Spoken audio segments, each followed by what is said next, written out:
Welcome back. With me, my guest today, Keye Oduneye. We've been sharing his story and creativity in what he does. Keye London, how did that come about? What does it mean? What does it stand for? What do you represent? Good God. Loaded, isn't it? Loaded questions. Keye London, what does it represent? What it's about? So Keye London, first and foremost, is a bespoke, or let me rephrase it. Keye London started off as a bespoke fashion line for men. The idea is to be able to dress men the way men should look.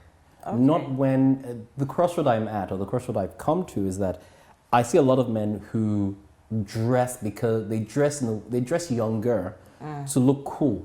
Okay. While sometimes they tend to have what we say in Yoruba, they look like agbayas. Okay. Which is that where you're trying to put on something tight so you look cool. It doesn't really. It doesn't work. It doesn't work. Okay. Now, one of the beautiful things that men now have with fashion is that we can actually dress our ages and look the way we're meant to look, and not try be an uncle trying to be like an ayonge. Forgive me, my passion brings out the Yoruba in me. Okay.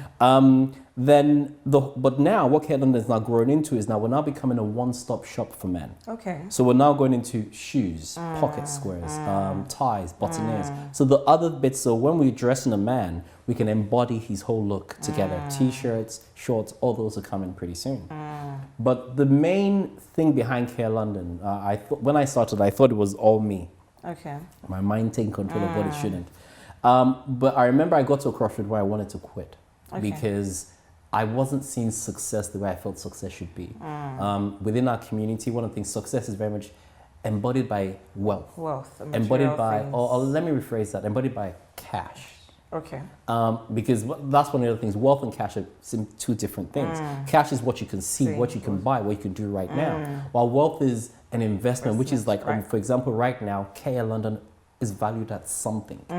It's wealth, but it's not cash in hand right now. And that's one struggle I had to deal with. And the journey as a whole is that what dropped in my spirit was that if you go knock on doors doing whatever you've done in your career, the people you would meet will be everyday people. But for your fashion line, you're going to sit with CEOs, directors, and the access you'd have with them or the conversations you have with them, an average you won't be able to. So when you're dressing them in a suit, because they feel they can trust you or they can relate with you, or in that moment, they're not a billionaire CEO. They're the guy next door. A bit vulnerable, really. Exactly. And the moment you connect with them on that level, you're creating friendships that a job or anything else wouldn't have put me in. Give you. And that's the journey that God has opened my eyes into to a whole new level. You said something to me, brands should not sell the person. Yes. Now, the statement behind that is this. Nowadays, and I get in trouble with this because it's both for men as well as for women, is a lot of people, when you see people, were billboards for brands, which means I'm wearing a Louis Vuitton this, or wearing a this and that. There's nothing wrong with it.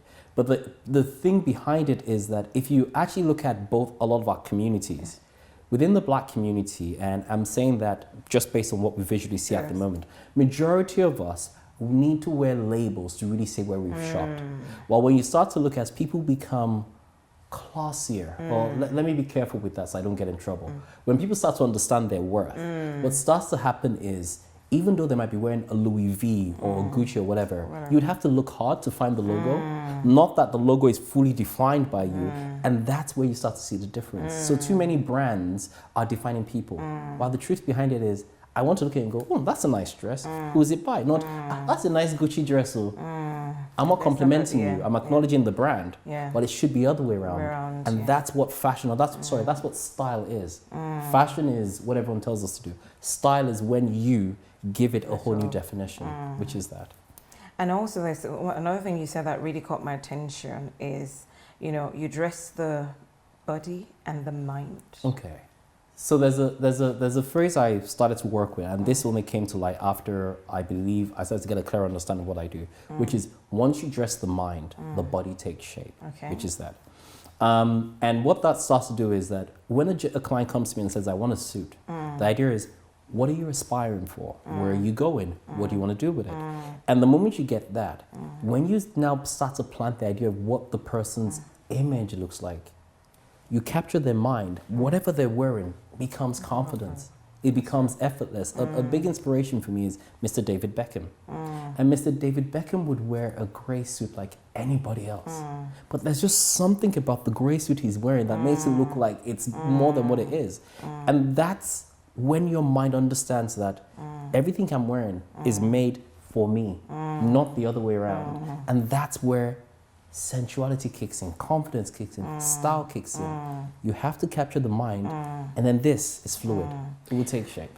Something else that you mentioned in terms of what we've discussed, the opportunity you have because you're dressing men, it gives you the ability to be able to begin to share intimate things with them.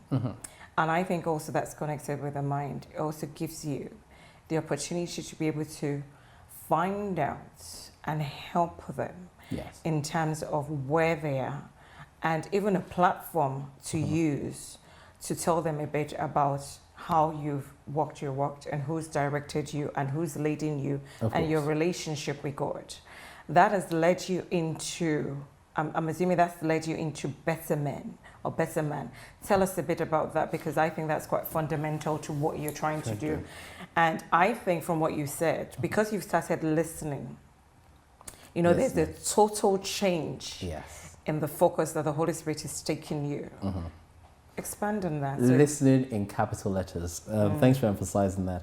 Now that I've started to listen, what now happens is within consultations, and I think this is a common thing with a lot of men, because of how society, or because of the way a lot of men have been raised, the moment you're putting a tape measure on a man or touching another man's body, there's that uncomfortable silence that men can't deal with. So in that silence is, oh, so how are you? So how's your family? You have kids. And the more of a listener I become, what that now starts to make things happen is, that's not what he's really asking.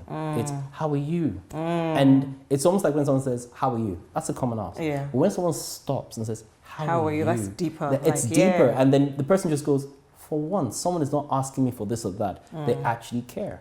And that has now started to make me connect with men a lot better. It started to make me understand that there's a growing void within the modern man, and what that now gave birth to, which is it's given birth to because it's taking shape at the moment, is something called better man. And the idea behind better man is trying to get men to start to see that for too long we've lived in isolation, and because we need to be bold and be strong, we can't really keep it real. We can't really tell the next front, guy. Isn't it? It's a front, because the moment you get to a particular status in life, you're expected to be higher than that. But what we seem to forget is this gentleman is still the guy next door. He still wants to hang with his boys, which a lot of them do. But at the same time, because he has may have taken grown fast in a lot, people tend to forget the human side behind him. So Better Man is a platform. There's a lot of bigger pictures for it. But the idea behind it now is start to create networks in which men can actually talk, in which men can actually leave the ego outside, leave your Rolexes outside, leave your Bentley outside. And in that moment, you are nobody, but at the same time, somebody. And one of the reasons why I believe it's taken me in this direction is I've wanted to do it with a few church groups. But one of the things I've noticed is that in church, we're somewhat all believers. Pastors already, that's pastor's job. Pastors already doing that. But if you actually want to convert Christians, if you actually want to convert people, it's not in the church anymore, because people have heard about church. That's why they're in the church. So the whole idea is look at a regular gentleman who feels he has it all, and then that void that's missing. Excellent. Help them in. You've actually done a bit of research, because you were sharing with me about statistics of men who've committed murder and what men are going through, and men with mental health and the struggle, the reality of the struggle. And one of the things you shared with me, which just blew my mind, was men, you know, the level of men that are being abused, you know, even if they're 6-footer, you know, with wives slapping them, you know, things like that. There's an exact story. Apologies, I can't use people's names. So this gentleman, I believe, is about 6'2", 6'3", but he is built like a rugby player, really built. The other thing, he's the biggest teddy bear I know. He's the nicest guy. But one of the things that had happened with the gentleman's life was because of the type of person he was, and he was at a crossroad in his life where things were not just working. Everything he had was just fading away. And I remember he got in an argument with his missus, and the missus, it's hard to say within that community, actually assaulted him. Slaps, kicks, throw this at him and throw that at him. And then she then threatened and called the police on him. Now, the joke, now it's a joke because it's something we can now look back and laugh at. But while she was explaining to the police what had happened, she said, she narrated the story word for word, but forgot that she was the one that was the offender in this situation. She said, well, he did this and he didn't do anything and I slapped him and I kicked him. Oh, sorry, madam? You slapped him, and they literally put the handcuffs on her and walked her out. He was the one that then went to go bail her out. Now, that is a story we can say, oh, it happens. But the thing is, there are too many men that it's happening to. And because we can't talk to our boys about it, your boys are your boys, but there's also the privacy that you can't really share with your boy. Because your boy knows your wife. Your boy knows your girlfriend. So the idea is that the moment being if the person is single, not being if it's a side person. Let me emphasize that. The boy knows your girlfriend, which is that. And so what starts to happen now is almost the idea of better man is in that moment, you are nobody. In that moment, you're always talking in third party, in third person. And when you're always talking in third person, it makes it easier for different men to be able to give you different advice. Or one of the common things that's also started to happen, because I've started to do a few test meetings. And one thing a common theme that's come out in test meetings is men talking about their wives. So when a few people, so these were 5 totally different strangers, and we're all talking about how this person was saying, okay, well, I don't know this, I can tell about my wife, and they all talked. And when we finished the conversation, I then asked the guys a question. So what do you think of women now? And they go, yeah, well, I thought my wife was, let me use the exact word, was a witch. But I just found out she was just a woman. Forgive my statement.